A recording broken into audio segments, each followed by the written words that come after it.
Page number 28లో మన సామాన్య జీవితంలో కొందరు చేసే తప్పుని రచయిత ఇక్కడ పేర్కొనడం జరిగింది.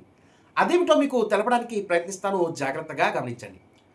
కొందరు తాము గొప్ప పరిశుద్ధులమని ప్రచారం చేసుకుని ప్రజల నుండి సన్మానం పొందడానికి ప్రయత్నిస్తూ ఉంటారు. అలాంటి వారికి సన్మానం మాట దేవుడెరుగు, అవమానం మటుకు తప్పకుండా లభిస్తుంది. కాబట్టి అలాంటి పిచ్చి పనులు ఎన్నడూ చేయరాదు. ఖురాన్ 4:49 వాక్యాన్ని పరిశీలించినట్లయితే అందులో అల్లా తాము పరిశుద్ధులమని ఆత్మస్తుతి చేసుకునే వారిని నువ్వు చూడలేదా?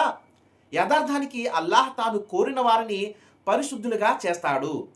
ఎవరికి ఒక లేశ మాత్రం అన్యాయం కూడా జరగదు.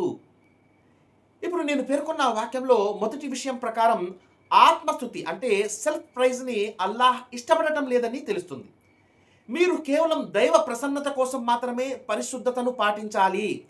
ఇందులో ప్రజల మన్నన ఏమాత్రం కోరినా మీరు ఎంతో నిష్టగా కష్టంగా పాటించిన పరిశుద్ధత దైవ ప్రసన్నతకి చేర్చడానికి బదులు దైవాగ్రహానికి బలి చేయడానికి కారణమవుతుందన్నది మాత్రం గ్యారంటీ అనే హెచ్చరికను మనం తెలుసుకోవాలి. మరి ఇంతటి మహత్తరమైన సంస్కరణాత్మక అంశాలను ఖురాన్ మరియు హదీస్ల వెలుగులో తెలుసుకోవాలంటే సత్కర్మలు పుస్తకం అధ్యయనం చేయక తప్పదు. సత్కర్మల పుస్తకం పీడిఎఫ్ రూపంలో ఉచితంగా కింద డిస్క్రిప్షన్లో ఇవ్వడం జరిగింది. దయచేసి డౌన్లోడ్ చేసుకుని చదవవలసిందిగా కోరుచున్నాను. సత్కర్మలు పుస్తకంతో పాటు కాఫిర్, ఖురాన్ మతోన్మాద గ్రంథమా అనే మరో 2 సమాచారాత్మకమైన పుస్తకాలు కూడా పీడిఎఫ్ రూపంలో కింద డిస్క్రిప్షన్లో ఉచితంగా ఇవ్వడం జరిగింది. వాటిని కూడా డౌన్లోడ్ చేసుకుని పరిశీలించవలసిందిగా మనవి. మరి వచ్చే వీడియోలో మరో టాపిక్తో కలుద్దాం. అంతవరకు సెలవు. జై హింద్.